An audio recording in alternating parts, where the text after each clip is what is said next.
I'm sure you've seen those perfect Bali photos on social media, stunning rice terraces, dreamy beaches, and ancient temples reaching into the sky. But is it really such beautiful, or is just the magic of social media? Let's find out.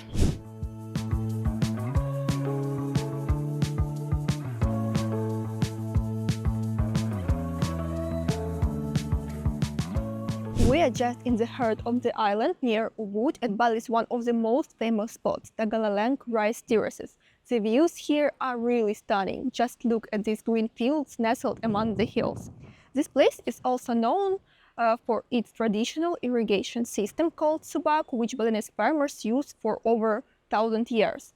It's even recognized as the UNESCO Heritage Site. Of course, you can walk here and make some beautiful photos, and this is exactly why we are here. It costs 25,000 rupiah per person to get into the Tegalalang rice terraces. There's even an official sign about it near the entrance. But since it's such a popular spot, a lot of locals try to make some extra money off tourists. Right by the parking area, people from nearby cafes might come up and offer you a way in through their place, ask for a donation, or encourage you to grab a drink. They're usually not too pushy, and if you say no a couple of times, they'll move on. There are tons of little paths through terraces. Some are just dirt trails, others have bamboo bridges or stairs. There's no set route, so you can just wander around and find some quieter corners. And even though it's a touristy place, local farmers still work here, so you might see them planting or harvesting rice, which is pretty cool to watch. Of course, you'll find here the famous Bali swings. You can ride one and make beautiful pictures.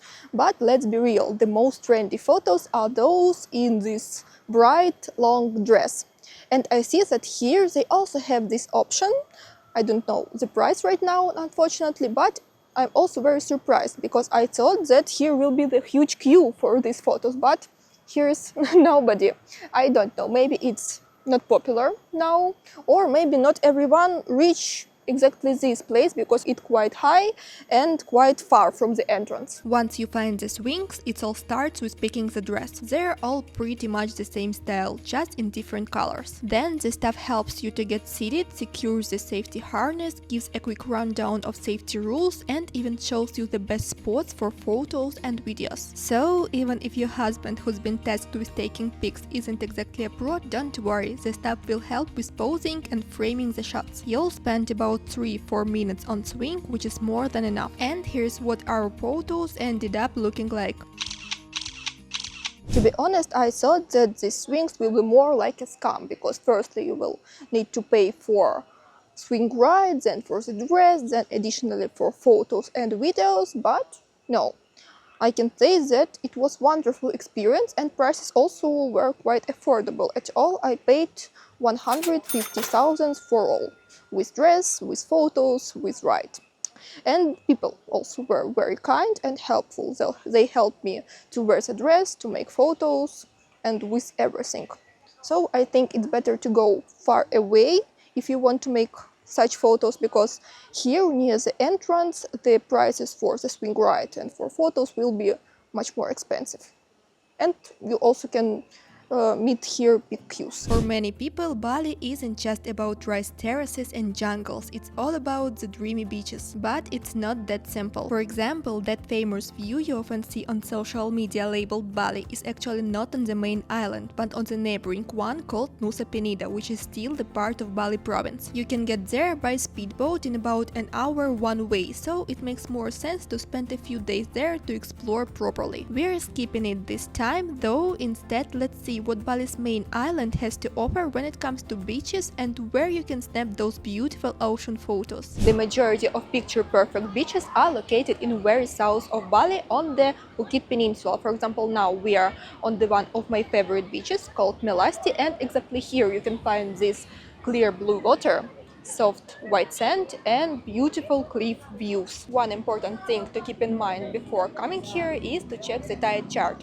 If you come in the wrong time, instead of the blue water, you will find the rocky seabed with the water way out past the reefs. The road leading to this beach is a highlight in itself. Carved right in the cliff, it's absolutely stunning. The beach tends to get pretty crowded since tour buses often bring groups here, and it's a popular spot for sunbathing and swimming thanks to the calm waters, which is rare for this part of the island. Still, there's plenty of space for everyone, even during peak hours, because the shoreline here is quite wide. And of course, there are tons of postcard perfect spots for photos. Here what we managed to capture. This beach is quite well equipped. You can rent sunbeds under the umbrella and towels. Here the price is 300,000 Indonesian rupees. Also you can grab some drink from the local vendor, something simple like beer or maybe coconut, or you can chill in the beach club. There are 3 of them here, I think, or maybe even more.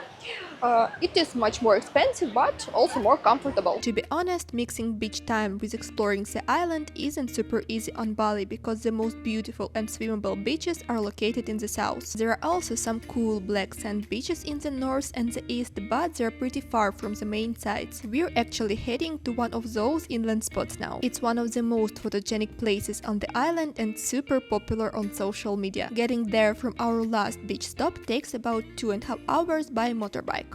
We've made it to one of the most sacred and famous temples in Bali, called Pura Lempuyang.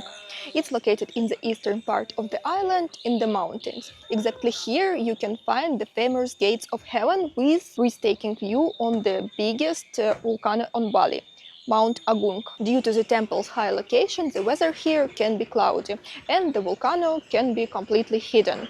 But today the weather quite good, so I hope we will see it. It takes about 15 more minutes to get from the parking lot to the temple. First, you'll ride a small shuttle bus along a narrow winding road that leads to the top of the mountain. Then they'll give you a sarong, it's a traditional wrap skirt, and a shoulder covering. Everyone is expected to wear them when entering Balinese temples. After that, there is a short 5-minute uphill walk before you reach the famous gates of heaven. We got lucky that day, the weather was clear and the volcano was nicely visible. To be honest, I didn't plan to make photo with gates this time because I read in reviews that here are huge queues and you need to wait around 2 hours in order to make the photo.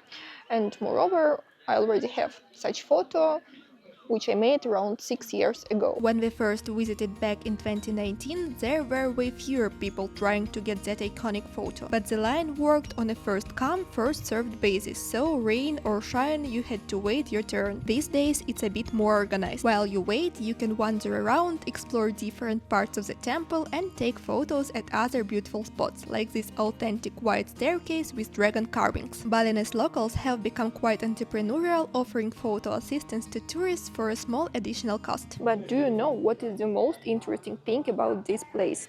If you look on photos in social media, you will notice that the gates seem to reflect on the ground, like there is the pool of water or lake near it. But in reality, you can see that there is nothing like this here. The secret is that the local photographer used the mirror trick to create the reflection effect. You just give him your phone or camera and he makes photos using small mirror. We ended up waiting for about 2 hours because there was a big tour group ahead of us and their photo session took quite a while. The photo at the gates is included in the ticket price, and if you'd like, you can leave a small tip for the photographer. Usually each person gets about a minute in front of the camera, which is enough to try out 3 or 4 different poses. You'll end up with plenty of shots to choose from. Here are a couple of my favorites. Is this place really worth the long ride and the hours of waiting? That's up to each person to decide. In my opinion, it's definitely worth doing at least once. Not just for the photo, but for the whole little adventure through the island. And now it's time for us to move to the next spot. The next popular photo spots in Bali are waterfalls. There are over 50 different on the island, ranging from small cascades to huge 30-50 meters falls. Of course, the last ones are the most impressive, and exactly to the such powerful and tall waterfall we just arrived. It's called Nungnung. As I heard, this waterfall should not be very crowded because it's located quite far from the main landmarks on the island, around 90 minutes from Ubud, and the way to this waterfall is not the easiest. You need to climb down a lot of steps. The entrance costs 20,000 rupees per person and also 2,000 rupees for parking. The walk down takes about 15 minutes. Like I mentioned earlier, it's not exactly easy. There are some steep sections, but it's incredibly scenic. You're basically walking through real tropical jungle, everything lush and green, and in the distance you can hear the sound of exotic birds or maybe insects. Just listen.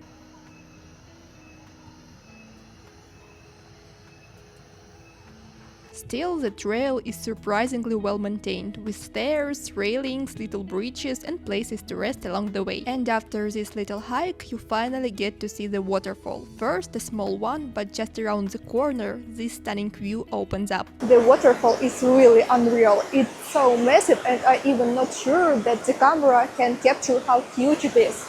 And all this greenery, it feels like the scene from a movie. It's wonderful. The sound of the water is very loud. I think you hear it, but it makes this place even more atmospheric. And as you can see, there is not so many people, so you can calmly enjoy the view and of course make some beautiful photos. I noticed a lot of people come here dressed in pretty tropical dresses or swimsuits to match the vibe of the place. I didn't really think about that ahead of time, so I didn't dress up or bring a swimsuit, but the photos still turned out pretty nice. The hike back up is definitely harder, so comfy shoes and a bit of energy are a must. Still, this place is absolutely worth the visit, not just for photos, but to really enjoy the view and feel the power of the waterfall. After such long trips, of course, you are going to get hungry, and the social media hasn't overlooked the food in Bali. I think you definitely saw these beautiful bright smoothie bowls in cozy tropical cafes. And it's true that it's quite easy to find these smoothie bowls here in Bali, but not in such remote areas as we visited before. For the best looking and best tasting food, head to Canggu or Seminyak. This is the places where the most trendy cafes are located. We came to one of those cozy and beautiful spots to try a smoothie bowl. This dish has gained huge popularity thanks to how nutritious it is and how good it looks. It's usually made with a thick blend of frozen fruits, berries and sometimes greens, all whipped up into a creamy texture. Then it's topped with fresh fruits, nuts, seeds and all kinds of extras. These colorful bowls have become a must-try experience for anyone visiting Bali. I chose smoothie with acai berries, banana, mango and the protein.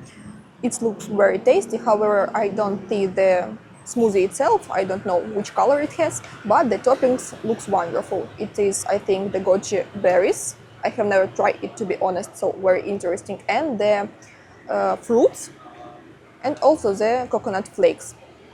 It smells wonderful, I want to try it. It has the purple color, but first of all I feel the taste of banana very strong. It's tasty. And it's wonderful that it has a little crispy texture because of different toppings. I also want to try the goji berry because I have never tried and I think it should be something unusual and interesting. Like typical dried berries, like dried cranberry. I thought it will be more interesting. And mango. Very tasty, sweet and fresh mango, wonderful, and it all combines wonderful with toppings. I think it's wonderful breakfast or brunch in such hot tropical climate. And very healthy breakfast. Bali is full of great spots serving delicious food that feels familiar to our taste buds. Trendy cafes with stylish European breakfast are especially popular, along with Italian and Japanese restaurants and even fine dining places with creative presentations. But let's take a closer look at the local cuisine. To do that, we are heading to Warungs, that's what they call simple family-run eateries where locals usually eat. The interiors here are generally much more modest than in tourist cafes, but the prices are way more affordable too. In many warungs, you can build your own meal, pick a type of rice as a base and add different toppings, or choose something traditional that's already on the menu. The food in such local warungs is super simple and quite cheap, which totally fits the vibe. And one of the most popular dishes that you can find here is the Nasi Goreng, which means fried rice. Usually it's served with some kind of protein like chicken, or for example I have with shrimps, and also they add fried egg on the top and some kind of vegetables. For example, here I have cucumbers.